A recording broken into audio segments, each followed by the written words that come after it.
Nous allons commencer dans Genèse, dans les livres de Genèse, chapitre 44.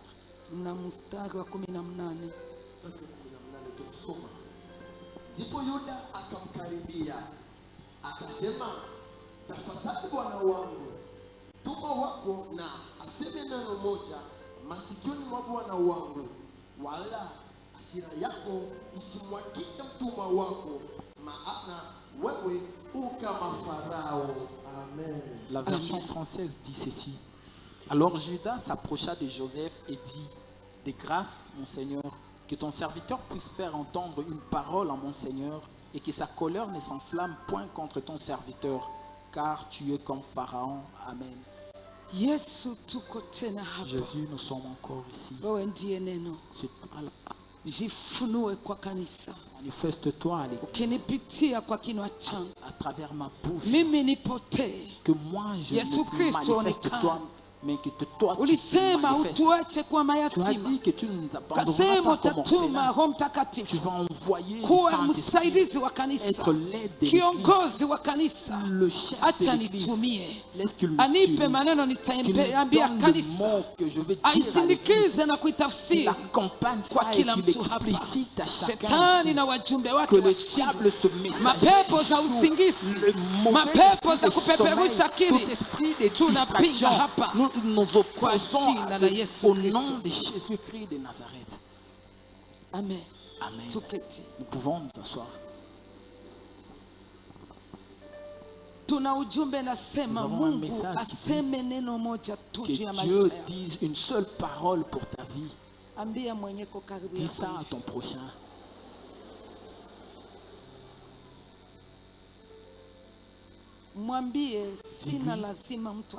Je n'ai pas besoin que quelqu'un parle pour moi. Dieu seul. Alléluia. Amen. Puisque lorsque le Père dit une parole, les paroles des hommes seront par terre. Les autres histoires seront finies. Je ne serai pas trop large pour commencer le service d'aujourd'hui. Si mardi, tel que je l'ai dit aux gens, le Saint-Esprit m'a montré la parole, je laissais une partie. Je dois y revenir pour que ça arrive jusqu'à la fin. Et nous sommes rappelés ces jours-là, le mardi. J'avais vu des gens qui avaient encore l'intelligence et se sont rappelés de la vie de Joseph, là où nous nous étions limités. Et on s'est rendu compte que nous sommes arrivés à là où le frère de Joseph sont allés à Canaan. Ils ont amené le petit frère de Joseph qui s'appelle Benjamin. Et lorsqu'ils sont arrivés dans la maison de Joseph, Joseph les a approchés. Il a dit à son responsable, le responsable de sa maison, qu'il prenne ces gens, qu'il les amène dans sa maison et qu'il prépare ce qu'ils vont manger durant la journée. La Bible me dit ceci. Le responsable a pris le frère de Joseph, les a emmenés jusque dans la maison de Joseph. Et lorsqu'il les a fait arriver là-bas, il a commencé à les servir. En les servant, il a donné à leurs chevaux de la nourriture. Il leur a donné aussi de l'eau pour se laver. Et après, il a amené Siméon. Il a placé entre eux. Et les Écritures disent ceci. Directement, ces gens ont été vraiment posés. Le cadeau que leur papa leur a donné pour apporter à Joseph. Il ne veut pas montrer ces cadeaux au responsable de la maison de Joseph. qu'il y avait un cadeau qu'ils avaient apporté. Ils savaient que le cadeau n'est pas comme ça seulement. Ça va en fonction du plan de Dieu. C'est pour cela que je dis ceci. L'offrande vient du cœur. L'offrande, c'est pas dans la poche. L'offrande ne vient pas de la poche d'une personne. Que personne ne te montre qu'il fait moi ceci. Oh, que c'est le Père qui le dit. Il faut que tu le dises. Moi aussi, que Dieu me parle pour que je fasse cela. Parce que l'offrande marche dans la conscience. Ça marche dans le corps de la personne. Dites Amen, Église. La Bible me dit ceci. Ils ont patienté le moment de l'arrivée de Joseph. Et lorsque Joseph était tel qu'ils étaient préparés, qu'ils vont manger ensemble sur une même table, qu'ils vont manger durant cette journée. Joseph arriva. La Bible me dit, lorsqu'il était arrivé, ses 11 frères se sont rabaissés, sous le pied de Joseph. Il fallait que ce rêve s'accomplisse. Malgré la promesse en dépit de tu comprendras qu'il y a le temps de Dieu, il y a le jour de Dieu. Et lorsque ça arrive, personne ne peut l'arrêter. Dis oui, personne ne peut dire non, Église. C'est pour cela que je mérite de dire, malgré le problème que tu travailles, malgré les difficultés que tu traverses, s'il y a une parole que Dieu avait dit pour toi, s'il y a une promesse sur toi, je mérite de dire que le problème ne te fasse pas peur, que ça ne te fasse pas désespérer, parce que le Dieu qui a parlé pour toi est fidèle et n'a jamais changé. Il est le Dieu qui respecte sa parole. La parole qu'il a prononcée, ça doit s'accomplir. Dites Amen. La Bible me dit ceci. Lorsqu'ils sont descendus, rappelle-toi du rêve au début, tel que Joseph avait eu un rêve. Il fallait que 11 étoiles se rabaissent devant une seule étoile. Joseph leur a posé la question. Comment va votre père? Votre père dont vous m'avez parlé, vous m'avez dit qu'il était vivant. Comment est-ce qu'il vit encore? Si tu regardes bien les Écritures, là ils avaient déjà donné cette offrande. Il a posé la question pour la deuxième fois. Ces frères avec qui vous êtes, cet enfant avec qui vous êtes, cette personne qui est près de vous, c'est lui le frère dont vous m'avez parlé, disant qu'il était resté avec votre père. Ils ont répondu oui, c'est bien celui-là que nous avons dit auparavant qu'il était resté avec le vieux. Écoute, ils avaient déjà répondu que leur père était vivant et il avait la paix là-bas. Les Écritures me disent ceci. Directement, Joseph, il a senti quelque chose dans son cœur et les larmes ont coulé. J'étais lu les mardis à travers le larme. Il y a deux manières de pleurer. Il y a les larmes de joie que une personne n'arrive pas à arrêter. Et il y a aussi des larmes d'amertume. Lorsque je regardais les Écritures, je vis que les larmes qui ont coulé des yeux de Joseph étaient des larmes de joie selon ma pensée. Puisqu'il a vu que son frère était encore vivant. Et la joie est entrée. Et les larmes sont arrivées. Voyons, il a vu encore son frère. Je t'ai dit, peut-être qu'il s'est rappelé de la manière que ses frères l'ont pendu durant 20 années. Il ne voyait pas son petit frère. Peut-être qu'il s'est rappelé de souffrances qu'il avait traversées. Et voilà le larme en coulé. La Bible dit ceci. Joseph n'arrivait pas à se contenir. il n'a pas pu pleurer devant eux. Il a fallu qu'il cherche un lieu où il ira pleurer. J'ai dit, malgré la vie que tu as, ne manifeste pas tes ennemis ton amertume. Ne manifeste pas tes larmes devant tes oppresseurs. Ceux-là qui ne t'aiment pas, qu'ils ne sachent pas que tu as des problèmes, qu'ils ne sachent pas que tu as de la souffrance, qu'ils ne savent pas que tu as des problèmes. Lorsque tu te rencontres avec eux, même si ton cœur veut mourir, il faut que tu le montres que tu as la joie dans ton cœur. Des cris de joie, Église. Poussons des cris de joie. Quand tu les rencontres, même si le visage était renfrogné, efforce-toi d'être content.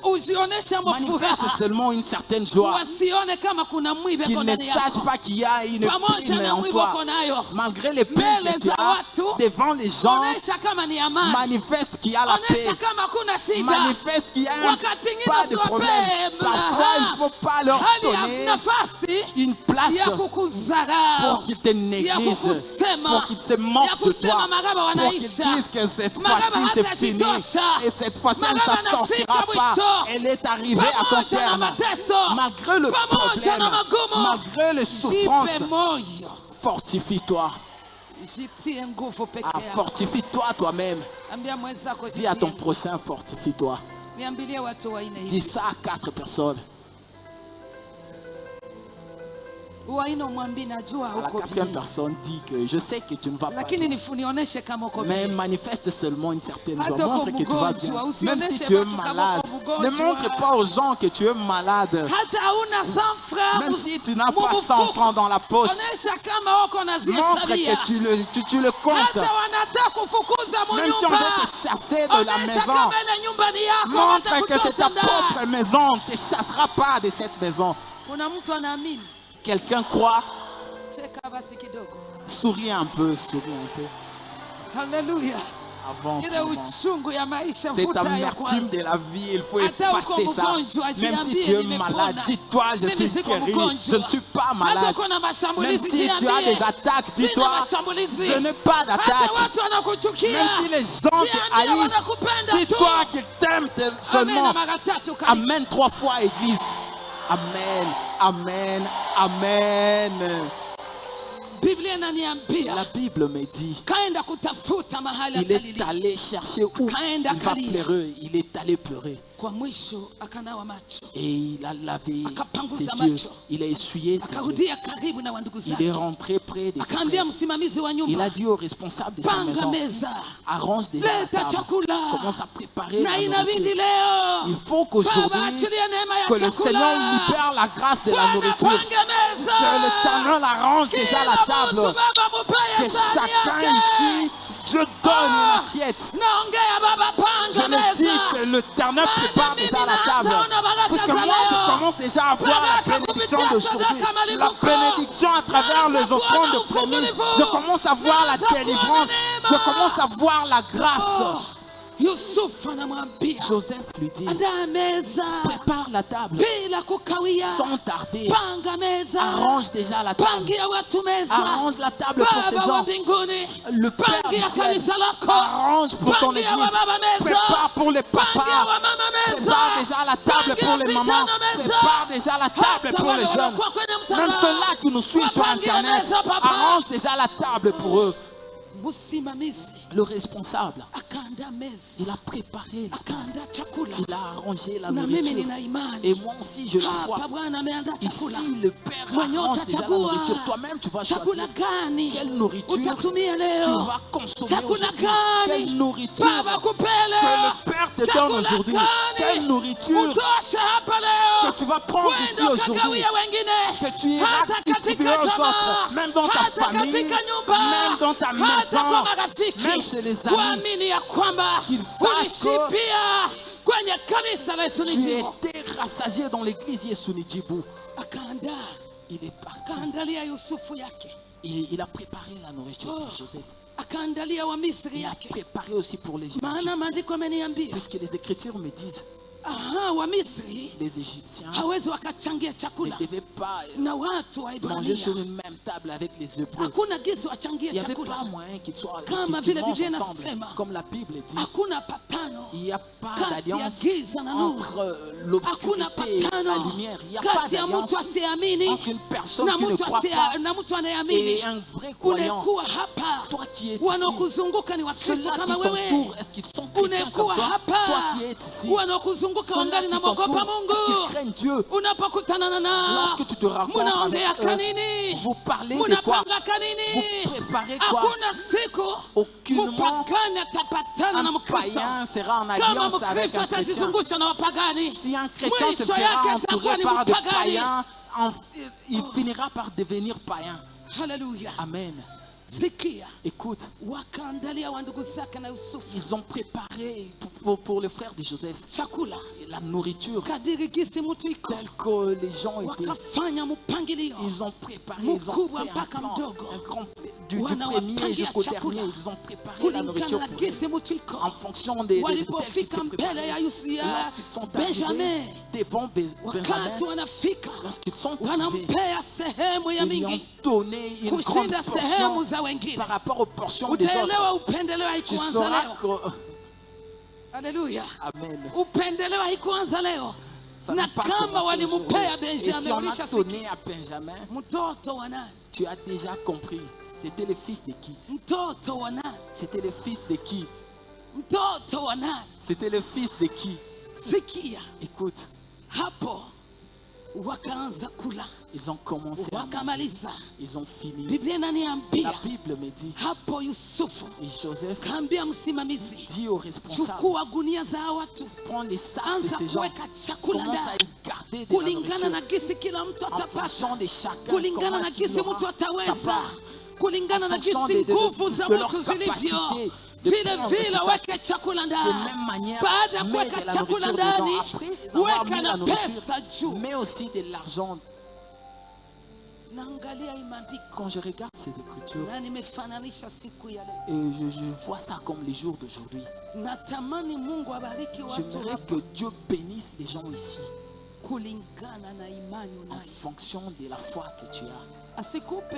Qui ne te donne pas des choses qui feront que tu injuries Dieu un jour. Qui ne te donne pas des choses qui feront que tu commences à négliger des gens qui sont créés à l'image de Dieu. Qui ne te donne pas des bénédictions qui feront que tu rentres encore dans le mal, dans le péché. Qui ne te donne pas une bénédiction qui fera que tu ne connaissais même pas le français, tu commences à l'apprendre. Qui ne te donne pas une bénédiction qui fera que tu changes ton langage, tu commences à parler en Swahili propre là de Tanzanie. Qui nous donne la bénédiction qui fera que nous restions sur le droit chemin de Dieu. Et qu'il nous les refuse pas, nous risquons de les juger. Enfin, lorsqu'il nous donne plus que notre foi, demain nous pouvons tomber. Et aujourd'hui, lorsque tu seras gêné, dis à Dieu, donne-moi cela qui fera que je n'aille pas loin de toi. Je ne veux pas rester pauvre pour que je ne t'injurie pas un jour. Je refuse d'être pauvre. Que je sois jaloux de la vie des autres. Une histoire là de pauvreté, moi je refuse. Je refuse cela. Dis à Dieu aujourd'hui, j'aimerais que ma vie change. Que tu me donnes des choses qui feront que je que ça aide même ceux-là qui n'ont pas de moyens. Puisque je vois la bénédiction ici aujourd'hui. Il y a quelqu'un qui sent déjà. Il y a quelqu'un qui sent déjà qu'il y a la bénédiction ici. Même moi aussi, je sens cela. Je sens qu'aujourd'hui, il y a quelque chose que Dieu va faire ici. Amen. Écoute, il lui donna un deuxième commandement. Tu vas prendre des sacs de leurs petits frères cadets. Garder de la nourriture dedans, mais aussi de l'argent. Prends ma coupe, garde ça à l'intérieur. Cette coupe-là en or, garde ça là-bas. Écoute, ils ont fait ce qu'on demandé par Joseph. Lorsqu'ils ont terminé, les Écritures me disent le matin,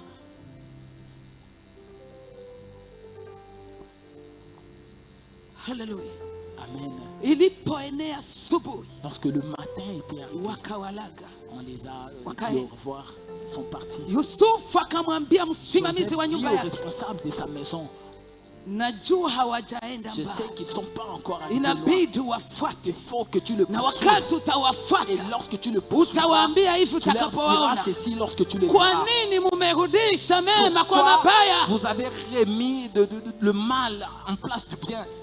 Kwa nini ninyi mema niliwafanyia Pourquoi je vous ai fait du bien mumerudisha et mabaya? après en retour vous m'avez donné le Kwa mal? nini mabaya nazimisha Pourquoi mema? le mal a éteint le bien? Kwa nini mumefanya hivi Pourquoi kuchukua vous avez fait ceci? kombe Vous avez cha volé mkubwa? la coupe Muliwaza du chef. hana Vous nguvu za pensiez qu'il n'avait kuwagusa pas la force de ama vous kuwatambua toucher ou bien de vous yale ambayo remarquer. mulifanya. Mbona vous mambo avez fait, mumefanya ni ce que mambo vous avez fait mabaya, là, c'est très mazuri mauvais. mumeigeuza Le mabaya. bien vous avez changé Siku ya ça en pili mal. niliambia watu Mardi, hapa, j'ai dit aux gens ici, jifunze kufanya mema apprends katika à maisha faire du yako, bien dans ta vie. maana dunia ya Puisque le leo, monde kanisa d'aujourd'hui, ya leo, l'église d'aujourd'hui, Ukristo ya leo, hata ungefanyia mtu même mfanyie si tu mambo fais mazuri de kenda, bonnes choses à ukipotoka tu quelqu'un, ufanye 9 fois, moya, si tu fais ile seulement moya une seule itaenda fois le kuvuta mal, ile kenda, le seul mal peut atakufanya changer huko tous les mtu wa 9 mubaya biens.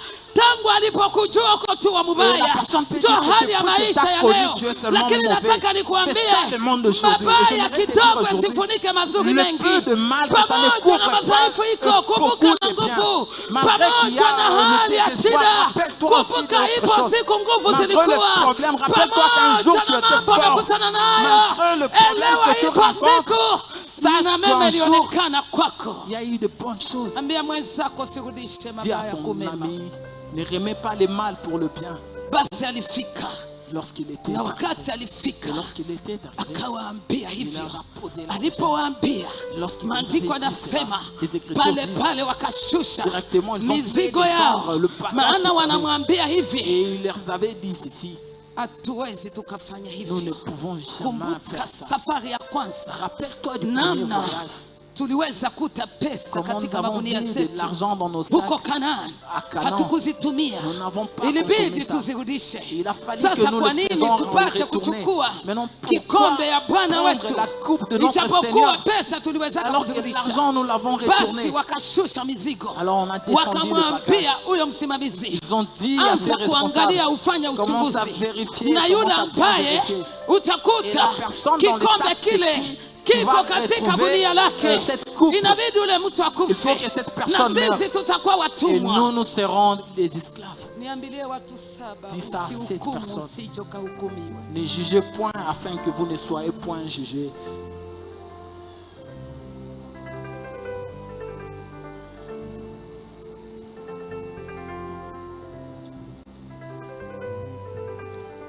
Haleluya.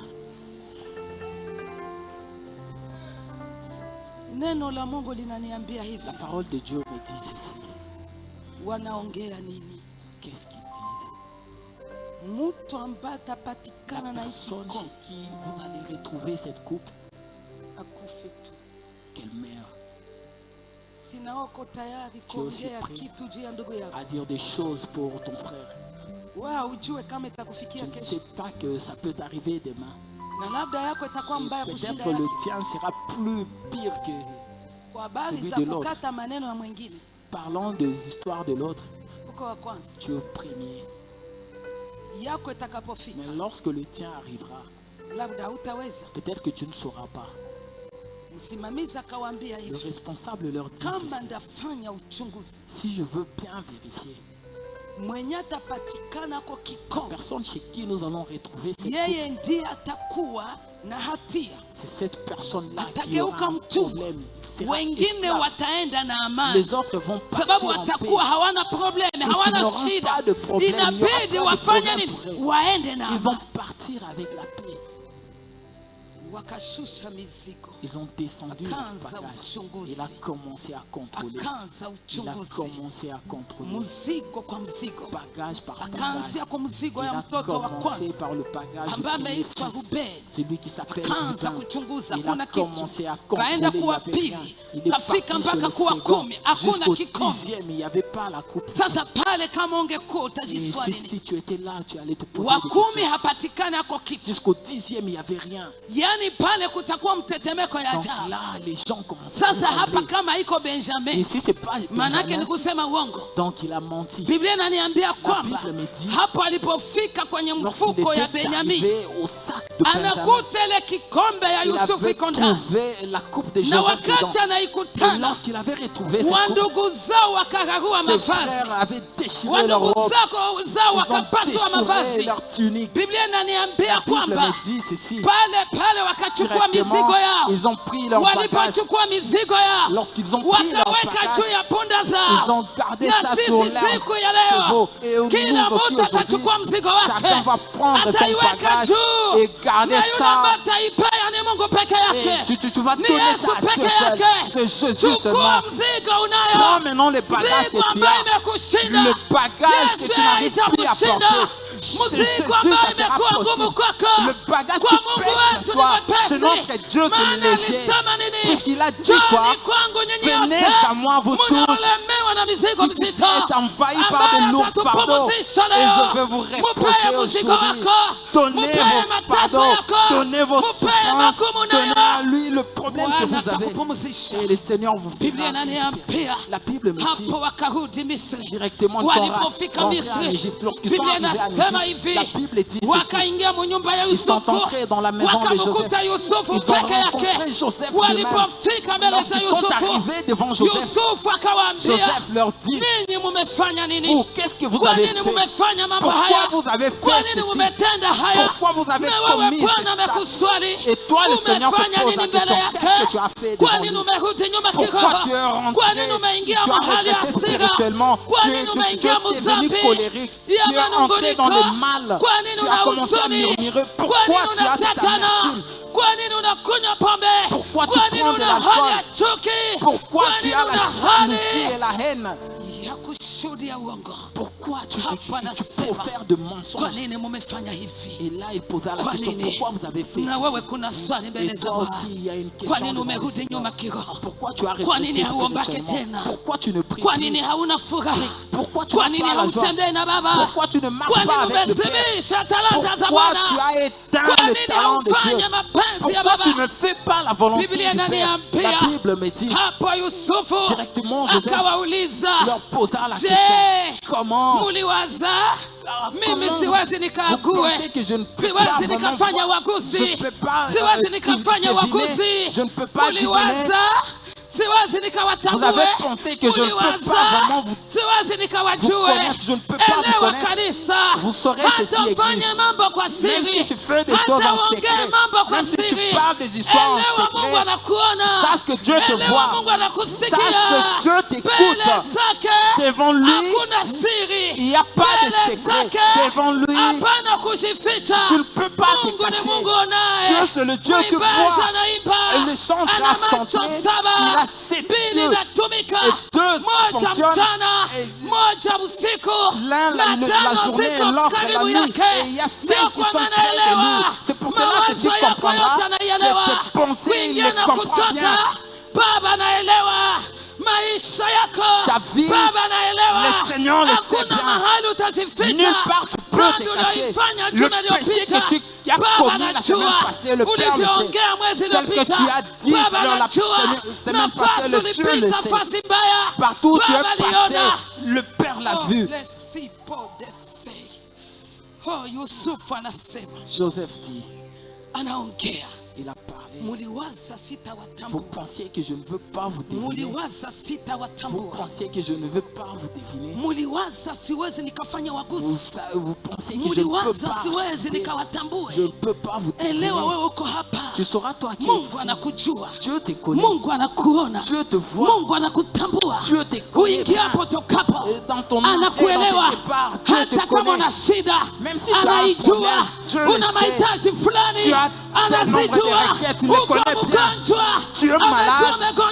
Il sait d'où cette maladie est venue. Le travail ne marche pas. Le Père le sait. Il le sait très bien. Il le sait très bien. Les Écritures disent ceci directement. Lorsqu'il a dit cela, pourquoi vous avez fait ceci? La Bible me dit ceci. C'est lui qui s'appelle Judas. Parmi les fils de Jacob, il s'est manifesté. Il est allé devant Joseph. Eux ne connaissaient pas Joseph, mais Joseph le connaissait. Directement, Judas a dit quoi? Il a dit quoi?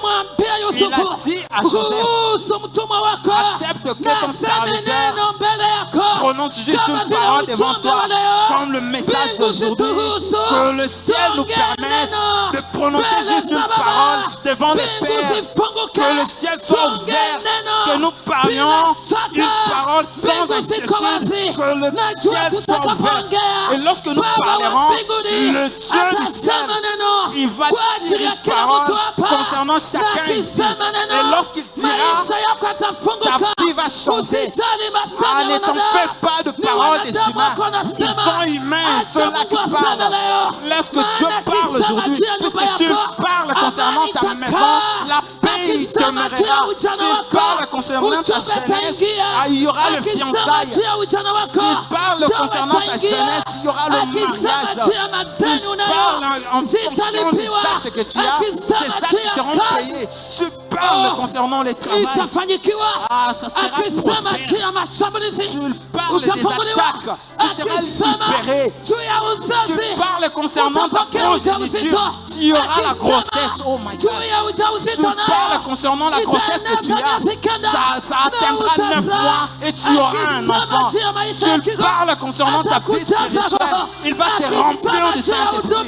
Si tu parles du service que tu fais, tu seras élevé. Si tu parles concernant l'Église, la vie selon la chair, la vie spirituelle vont changer. Et nous aimerons que Dieu parle concernant l'Église.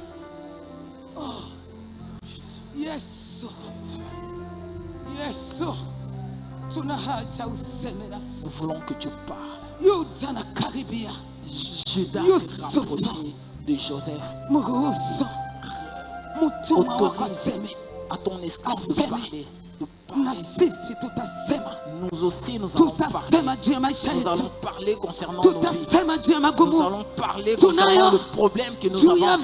Nous allons parler concernant le combat que nous traversons. Et après il y aura la dernière parole. C'est Jésus, celui qui parlera en 1 minute concernant toute l'Église. Et nous patientons sa parole. Lève-toi là où tu es. Dis au Seigneur, parle maintenant concernant ma vie. Parle concernant mes enfants. Nous sommes à la fin de l'année. Parle concernant la réussite à l'école, le fruit académique, ceux-là qui pleurent pour le diplôme, que le Seigneur leur parle, qu'ils reçoivent leur diplôme, qu'ils parlent concernant la grossesse que tu as, qu'ils parlent concernant la maladie que tu as, qu'ils parlent concernant ton chômage, qu'ils parlent concernant le travail, qu'ils parlent concernant ton salaire, concernant ta maison, qu'ils parlent de rêve que tu as, qu'ils parlent concernant ton mari, qu'ils parlent à propos de ta femme, qu'ils parlent à propos de tes parents, qu'ils parlent de toi aujourd'hui et maintenant. Qu'ils disent quelque chose. Qu'ils dise quelque chose. Demande au Seigneur de parler de ton voyage. Parle de la protection de ma famille. Parle de la délivrance de mon travail. Parle concernant le ministère que tu m'as donné. J'aimerais que tu parles. J'aimerais que tu parles. J'aimerais que tu parles. J'aimerais que tu parles, papa. J'aimerais que tu parles. J'aimerais que tu parles. J'aimerais que tu parles. J'aimerais que tu parles.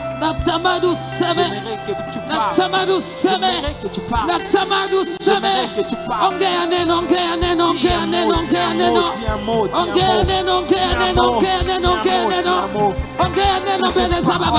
Parle devant le Seigneur. Parle devant le Père. Parle devant les Pères. Parle dans la foi. Par la foi. Dis au Père de parler de l'Église.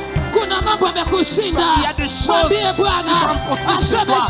Parle au Seigneur qui parle concernant ses problèmes, qui parle concernant ses difficultés, qui parle concernant les combats que tu traverses. Dis-lui que tu patientes ta parole, tu attends les humains. Tu n'accepteras pas leur parole. C'est la parole de Dieu que tu patientes. La parole de Dieu seulement. La parole de Dieu.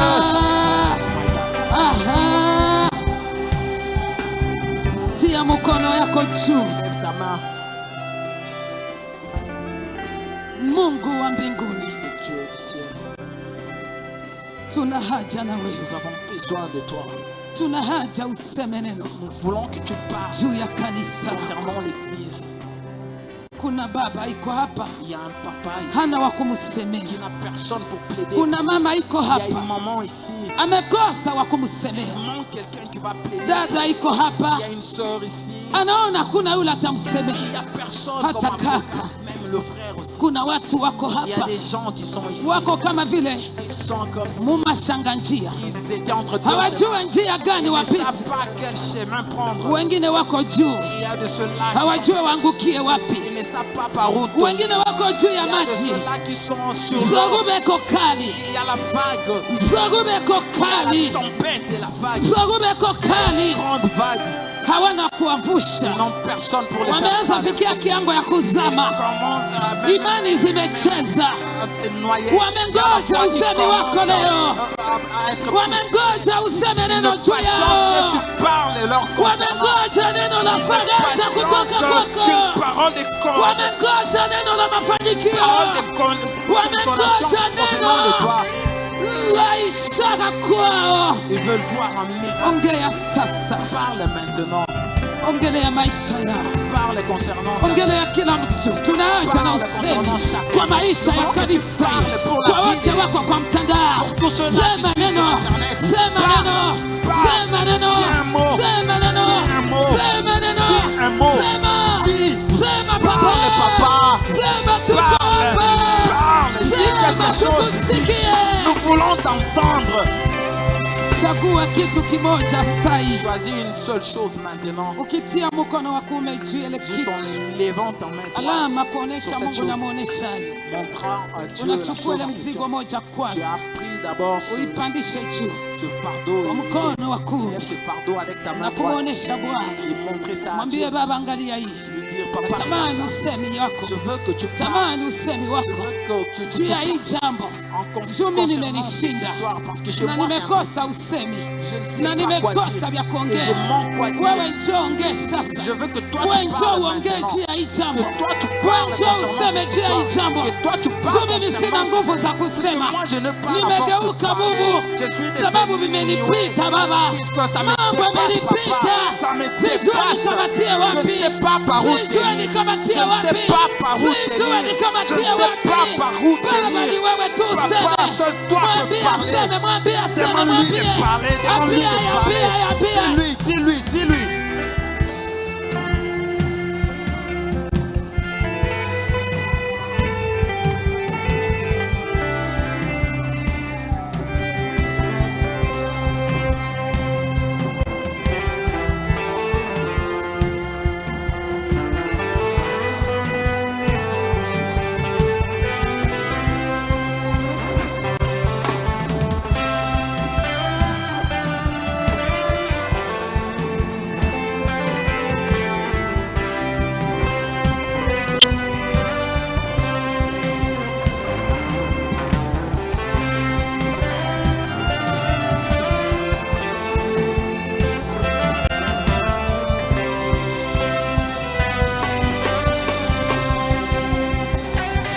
Ingia mu nyumba umeishi, Bwana sema nini pa? Là où tu habites, qu'est-ce que Dieu va dire? Ingia mu nyumba uko ndani. Entre dans ta maison maintenant. Ambia Bwana ongee neno mwa ile nyumba. Demande à Dieu de dire une parole dans cette maison. Kwa jamaa yako. Pour ta famille. Maisha umeishi mwa ile nyumba. Ndio napasha ishi.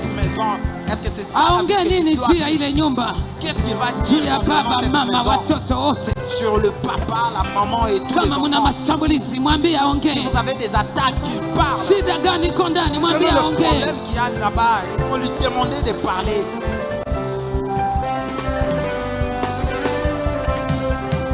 Asante.